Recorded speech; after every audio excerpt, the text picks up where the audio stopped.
سے فرمایا کن عالمن، عالم بنو، او متعلمن، یہ علم کے حاصل کرنے والے شہ سوار بنو، طلبہ بنو۔ اگر طلبہ بھی نہیں بن سکتے، کم سے کم کبھی کبھی ایسے علماء کی باتیں سن لیا کرو، ایسی مجلسوں میں آیا کرو۔ کن عالما او متعلما او مستمعا، علماء کی مجلسوں میں جایا کرو، علم اپنے روح کو گرمایا کرو، اپنے دل کی قدورتوں کو نکالا کرو، فرماتے قرآن حدیث کی روشنی میں زندگی گزارنے کے لیے علماء کی باتیں سنا کرو۔ او مستمعا او محبا، فرماتے اس کے ساتھ ساتھ اگر یہ بھی موقع مل رہا ہے جہاں ہو وہاں رہتے علماء سے محبت کرو، ان کا نام عظمتوں سے لو، محبتوں سے لو، علماء سے اکرام کرو۔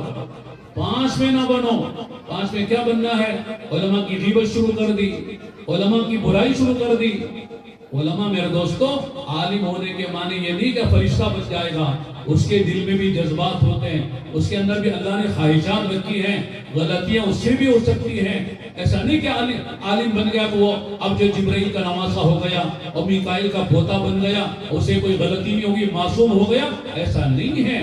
علماء سے بھی غلطی ہوتی ہے، لیکن عالم سے غلطی ہونے کے بعد وہ غلطی پر باقی نہیں رہتا ہے، اپنا صفایا اللہ سے کر لیتا ہے، معافی مانگ لیتا ہے۔ اس لیے فرمایا اگر کسی نے کوئی گناہ کیا ہے اور گناہ کرنے کے معافی مانگ لی ہے، اللہ سے اپنا معاملہ صاف کر لیا ہے، اس کے بعد خدا نہ خواستہ اگر کوئی آدمی اس آدمی کو تانا دیتا، ہاں ہاں جاؤ جانتے ہیں آپ کون ہیں، جیسے ہماری زبان میں کہتے 100 چوہے کھا کے حج کو گئے تھے، پتا ہے آپ کتنے پانی میں ہیں، حالانکہ وہ صاف ہو گیا ہے، اللہ سے معاملہ صاف کر لیا ہے۔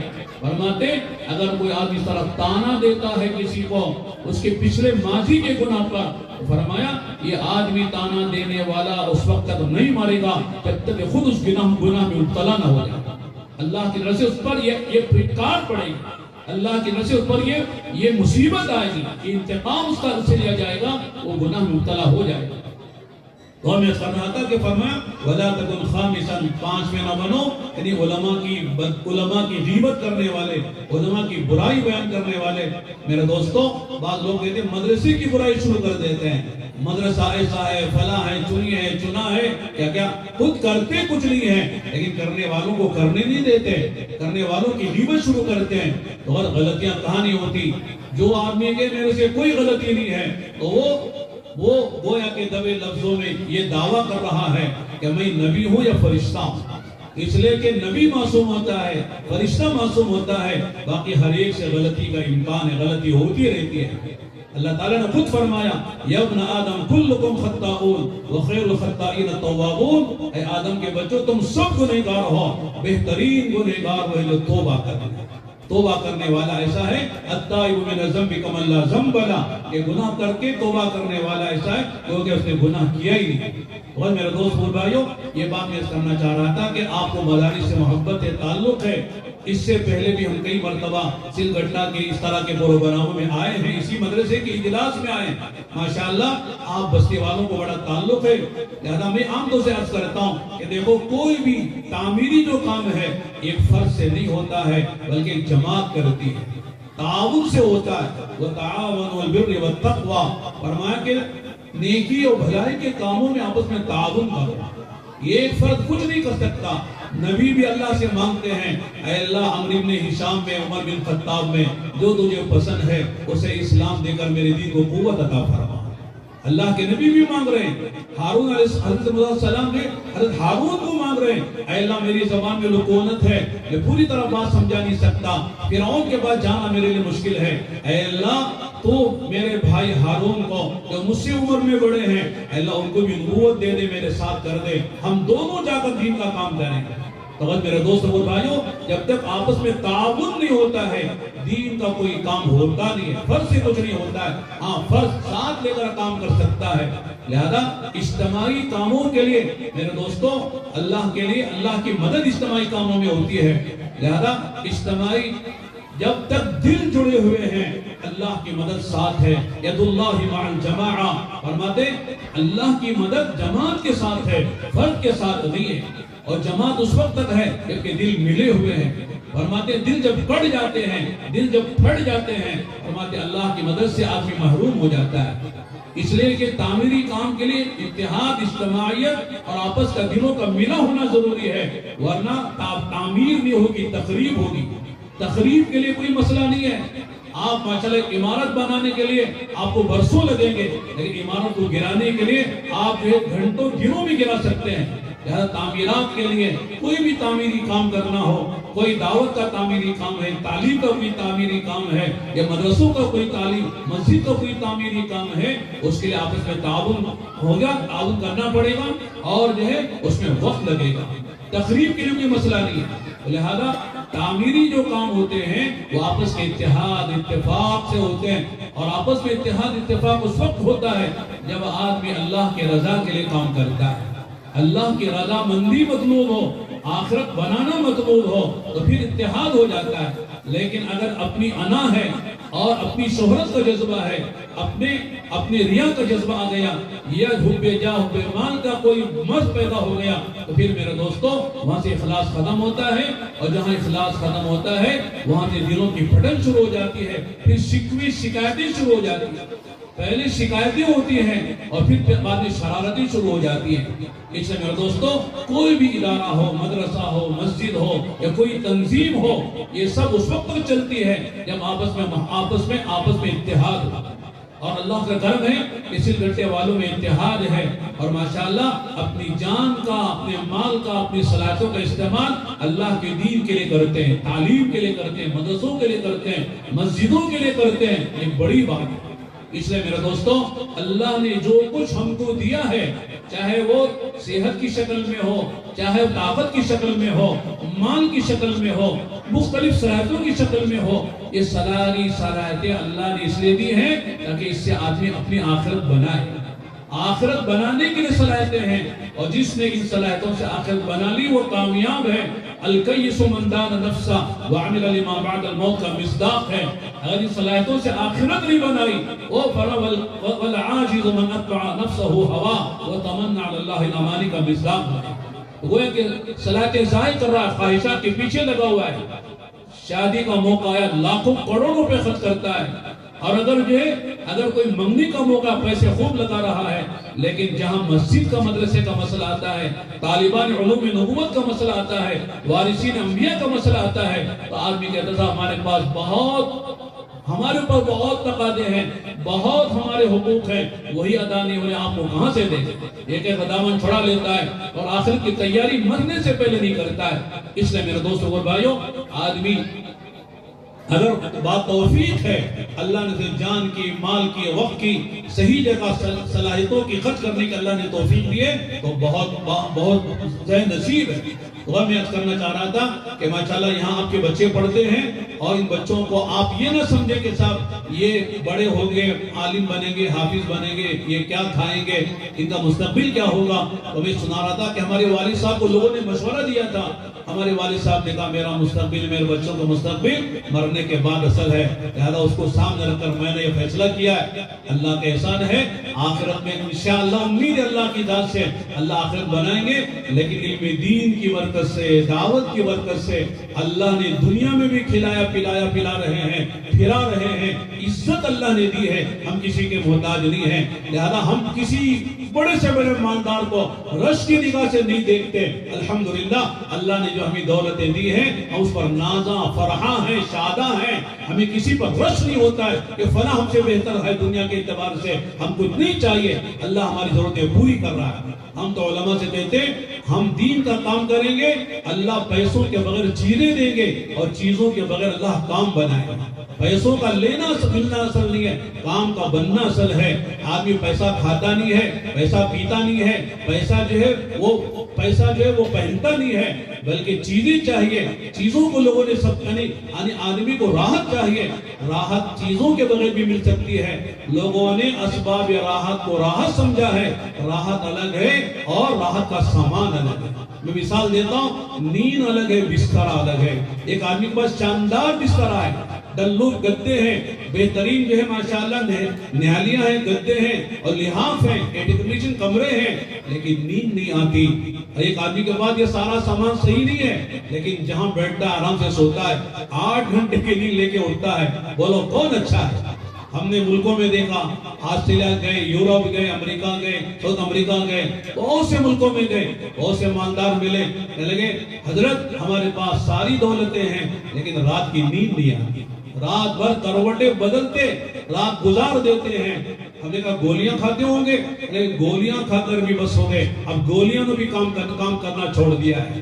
دعا کر دو کہ اللہ کم سے کم 5-6 گھنٹے کی نیند ہم کو دے دے۔ لوگوں نے بسترے کو نیند سمجھا ہے، نیند الگ ہے، بستر الگ ہے۔